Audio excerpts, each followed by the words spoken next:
Bonjour. Alors, c'est aujourd'hui qu'on va voir ceux qui ont fait leur devoir et ceux qui ne l'ont pas fait.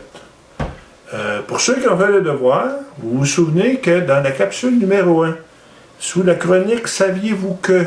les documents qui sont annexés, qui accompagnent la vidéo, je vous avais donné les niveaux d'engagement en Amérique du Nord, le niveau d'employés engagés, le niveau d'employés sans engagement particulier, puis le niveau d'employés désengagés. Alors, pour ceux qui ne l'ont pas vu, je vais les répéter. Pour ceux qui l'ont vu, on fait un suivi. Selon les firmes qui font ce genre d'enquête, et je cite en particulier Gallup et Towers Watson, il y aurait en Amérique du Nord entre 22 et 30% des gens qui sont engagés au travail.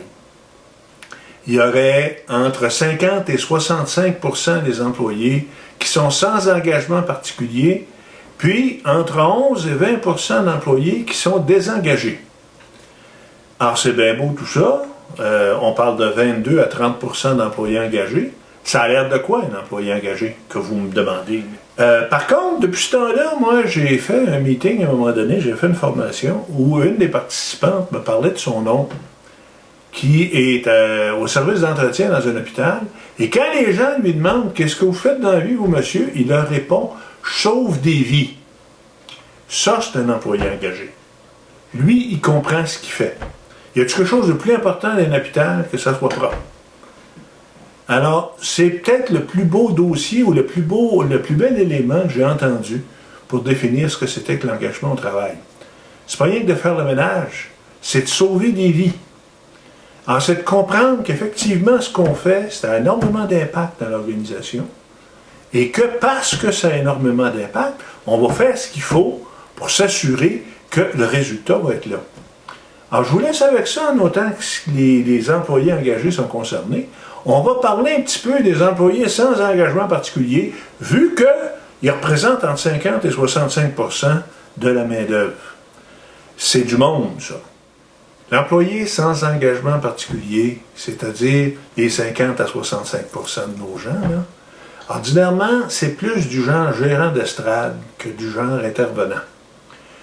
C'est des gens, des phrases qu'on entend régulièrement, c'est « je vous l'ai dit au moins 2 fois à date depuis le début des capsules, je savais que la machine allait casser, mais qui font rien pour s'arranger pour pas que ça arrive. » C'est des gens qui vont dire régulièrement « je suis pas ici pour me casser la tête, alors je fais ce qu'on me demande, that's it, that's all. » Il y a une foule aux caisses, mais c'est l'heure de leur pause. Alors, foule, pas foule, tu mets la pancarte caisse suivante, puis tu pars. D'ailleurs, c'est la phrase que vous entendez probablement régulièrement dans vos organisations. Leur phrase fétiche à eux, c'est « c'est pas ma job ». Ça, c'est des gens qui sont sans engagement particulier. Pas positif, pas négatif, neutre. Ils travaillent bien, ils font bien leur travail, mais ça ne dépassera pas ce qui est écrit dans le contrat de travail. Pas parce que c'est des gens qui sont absolument à cheval sur les principes, c'est que c'est comme ça qu'ils conçoivent leurs tâches. Ils sont ici pour livrer telle chose et ils ne pensent même pas à étirer un petit peu. Ça, c'est sans engagement particulier. Ensuite, il y a les désengagés. Les désengagés, il y en a 2 sortes. Il y a la sorte de ceux qui se sont rendus compte, quasiment en rentrant chez vous, que c'était pas la place. Quelle erreur j'ai faite de rentrer ici, moi. Ça ne m'intéresse pas ce qui se passe. Je trouve ça désagréable de travailler ici. Et dont la phrase est « j'ai-tu hâte d'en sortir ». Alors ça, c'est un groupe de désengagés. Ensuite, il y a les désengagés, il y a les agressifs. Il y avait les négatifs, il y a les agressifs. Les agressifs, eux, ils veulent vous prouver que il y a rien que des choses qui vont mal chez vous. Alors, ils veulent s'arranger pour que c'est ça qui arrive, d'ailleurs. Et beaucoup aussi, c'est des gens qui passent le temps à dénigrer les autres secteurs, leurs collègues et les autres secteurs de l'organisation. Belle gang de sans-dessin à la comptabilité. C'est encore l'assurance de qualité qui a fait une gaffe. Hey, si vous voulez déprimer des groupes, c'est fantastique ces gens-là. T'en as un dans un groupe, puis il est capable d'en déprimer 10 sans problème. Alors vous avez ces 3 niveaux d'engagement-là dans les organisations. Ce qui est fantastique, c'est que justement, là, au lieu de diviser ça en sous-groupes et tout ça, c'est assez simple. Là. Les engagés, les sans engagement particulier, les désengagés. Naturellement, moi, je vous conseille de commencer à travailler sur les sans engagement particulier, les neutres. Plus facile d'aller chercher des neutres que d'aller chercher des désengagés, pour commencer. Vous me demandez, y a-t-il des différences au niveau de l'engagement selon le niveau hiérarchique? Selon les études, oui. Plus on monte dans l'organisation, plus il y a d'engagement.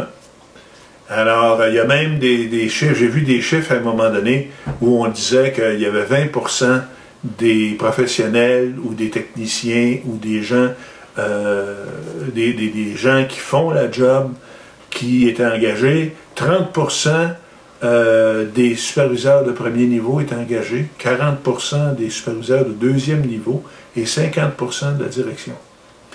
Alors, c'est des chiffres que j'ai vus, là. Je ne peux pas aller plus loin que ça. J'ai lu ça à un moment donné.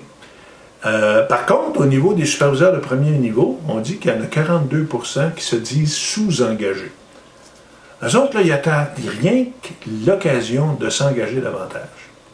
Ah, c'est un bon groupe à aller chercher. Est-ce qu'une récession, ça diminue le niveau d'engagement dans les organisations? Bien, avec ce qui vient de se passer aux États-Unis depuis 2008, Gallup a fait des analyses avec leur sondage sur le niveau d'engagement des organisations américaines pour se rendre compte qu'il y a 1 point de pourcentage de différence au niveau de l'engagement entre avant la récession et depuis la récession. Alors, ce n'est pas un élément significatif, la récession. Et pourquoi ce n'est pas un élément significatif? Parce qu'effectivement, l'engagement, on le dit au niveau de la définition, c'est un élément émotionnel, c'est un élément psychologique, et c'est le niveau d'engagement dépend de la possibilité que j'ai à combler mes besoins ici, maintenant.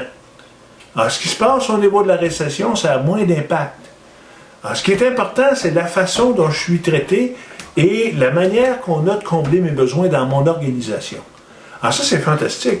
Ça veut dire que peu importe ce qui se passe au niveau, aux alentours, dans l'industrie ou dans le monde des affaires de façon générale, on a quand même, comme gestionnaire, la possibilité d'intervenir et de garder nos niveaux d'engagement dans nos organisations parce que ça se passe au niveau de l'organisation puis ça se passe au niveau de la possibilité qu'on a de combler nos besoins.